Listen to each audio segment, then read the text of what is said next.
Bonjour, bienvenue à Vision Miroir. Pour ceux d'entre vous qui c'était un rêve tant convoité, ou pour d'autres qui ont déjà essayé et ça n'a pas fonctionné, donnez-vous cette chance ultime.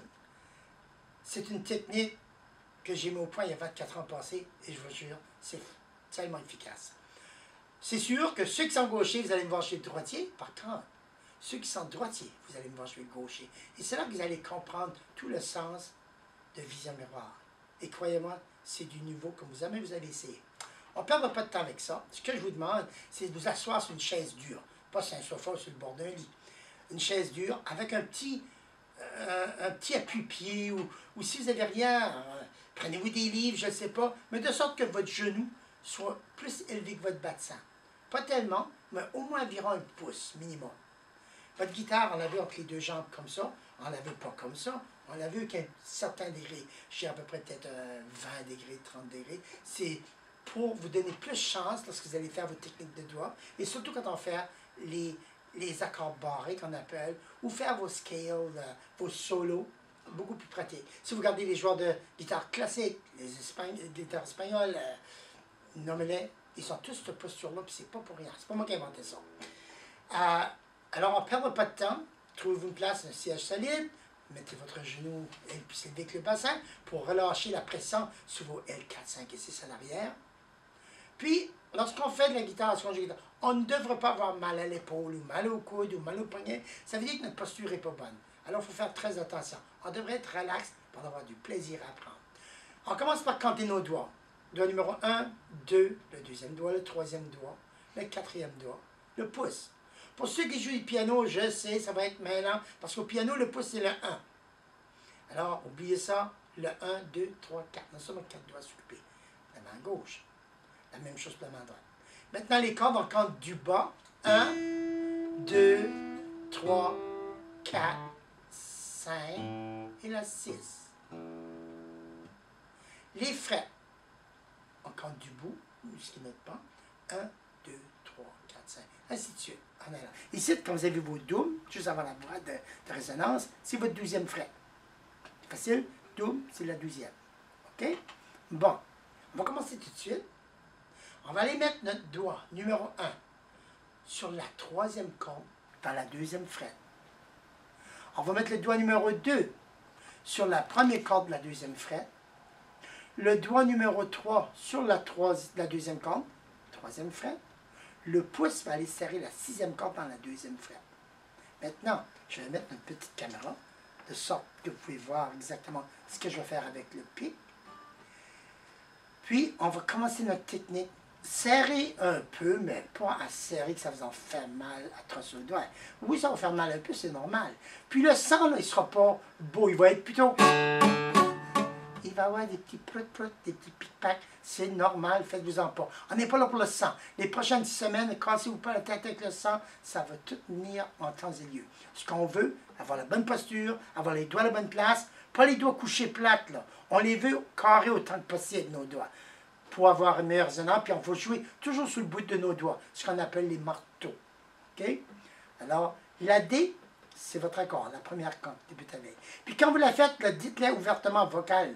On veut que les oreilles entendent le mot D, la lettre D pour l'accord fait. Les yeux le voient, les oreilles l'entendent. Puis on le fait en action avec nos doigts, notre main, notre pied, ce qui félicite l'apprentissage. Parce qu'il y a des musiciens qui jouent, puis qui ne savent même pas encore ce qu'il y a dans leurs accords. Ça devient un problème. Quand je des gens vont dire, fais la D. Puis là, tu sais quoi? Non, on s'entend quand je ne joue pas beaucoup de chansons. Alors, le pic, la même chose. Le pic, on va avoir seulement un doigt à l'arrière, le pouce. On devrait voir le pic au-dessus de notre pouce, puis le voir un petit peu au bout comme ça. Alors, avec le doigt qui sera pas mal égal, puis il en reste un petit bout qui descend vers le bas pour faire notre musique. Les 3 dents, on va laisser lousses parce que plus tard, c'est une technique qu'on a besoin. Là, on y va. On va jouer la 4. Pourquoi la 4? Parce que c'est la note D. Ça, c'est le A. Ça, c'est le E, quand il n'y a pas de doigt dessus. Alors, on fait 4. On joue vers le haut. On descend. On remonte. 5. 1, 2, 3, 4. 1, 2, 3, 5. 2, 3. On arrête. On aimerait essayer d'avoir juste un mouvement. Tenez votre pic pas serré. Tu sais, le lousse un peu. On veut qu'il joue. Ça se peut qu'il tourne, ça se peut qu'il tombe. Écoute, on peut se pencher et le ramasser, je pense. L'important, c'est si on le tient trop serré, ça fait de musique très, très, très agressif, si on peut dire. On ne veut pas ça. Quand ça sera le temps de jouer du hard rock, là, on pourrait se serrer et jouer agressivement, mais pas maintenant. On veut que ça soit doux. Alors, on le tient, lousse un peu, nos doigts peuvent respirer. Puis, on peut vraiment sentir la vibration de notre pied quand il ajuste ses cordes. Alors, on l'a dit, on y va à nouveau. 4, 1, 2, 3, 5, 1, 2, 3, 4. 1, 2, 3, 5, 2, 3. On arrête, on a fait nos 4 temps. Puis, l'idée, quand on fait nos temps, c'est de bien les apprendre. C'est quoi un temps? Un temps, c'est 4, 1, 2, 3. Ça, c'est notre temps.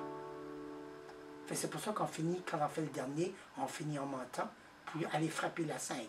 Quand on va changer d'accord. Pourquoi je dis la 5? C'est parce que là, on va déménager à la A. Donc, on enlève le 1, le 2. N'enlevez pas tous vos doigts. On enlève le 1, le 2. On laisse le 3 en place, mais on enlève la pression. On ne serre plus, parce que là, on est en train de parler. On recule d'un fret. On ajoute le 2 sur la 4 à la deuxième fret, pareil comme notre 3. Puis là, on va le plier à l'envers pour qu'il se couche sur la 4 et la 3. Quand je dis à l'envers, alors si vous avez le doigt comme ça, faites cet exercice-là, juste le rendre flexible, qu'il soit mou. Alors, on tourne de nouveau à A, on le couche, puis le pouce, lui, ne touche pas de corde, c'est seulement un D qu'on va en avoir besoin, D, la D mineur. On va aller 5 et 6. 5, c'est notre A. Alors, 5, on monte, on descend, on remonte. D'accord? 5, 1, 2, 3, 6, 1, 2, 3, 5, 1, 2, 3, 6, 1, 2, 3, on arrête. On va aller maintenant à l'accord G, donc on enlève le 2. On avance d'un fret à la troisième fret, on ajoute notre quatrième doigt sur la première corde, en amenant le deuxième doigt sur la sixième corde dans la troisième fret, et le 1 sur la 5 dans la deuxième fret. Là, on va jouer 6 et 4. 6, 1, 2, 3, 4, 1, 2, 3, 6, 1, 2, 3, 4, 1, 2, 3. On arrête. On enlève tout à part du 3. On laisse le 3 en place. Reculez seulement d'un fret. Le 2 sur la 4, on le couche. On a notre A. 5, 1, 2, 3, 6, 1, 2, 3, 5, 2, 3, 6, 1, 2, 3. On enlève le 2. On retourne à la troisième fret en ajoutant le 2 sur la 1, le 1 sur la 3. Pour faire notre, n'oubliez pas le pouce sur la sixième corde, deuxième fret. Alors ça va être 4 et 5. 4, 1, 2, 3, 5, 2, 3, 4, 1, 2, 3, 5, 1, 2, 3, 4. Alors, en même temps que vous vous trompez, vous allez frapper votre 6. Il n'y a pas de problème. Mais on ne veut pas. C'est un son indésirable parce que c'est une E. La E n'est pas compatible avec une D. Elle est avec une A, elle est avec une B7, mais pas avec une D. Alors, on va garder cela, la D. On va tout enlever à part du 3. Puis on va monter les 2, le 1, le 2 sur la 6, le 1 sur la 5, le 4 sur la 1, troisième fret toujours.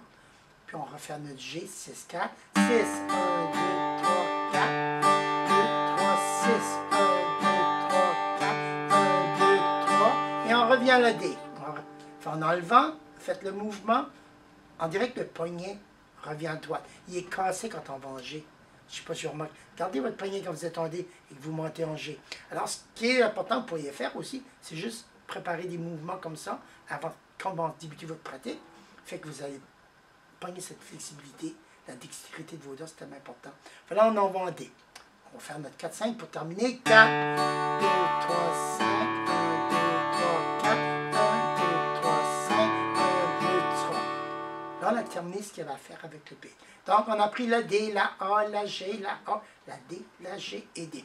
Pourquoi je veux qu'on pratique dans cette séquence-là? C'est parce que dans cette séquence-là, on a plusieurs chansons qu'on pourrait jouer. Ça nous prépare déjà pour notre 6e et 7e semaine, lorsqu'on va débuter à jouer les chansons. On aura appris à faire des séquences. Puis, il faut apprendre à jouer à reculant ou en avançant.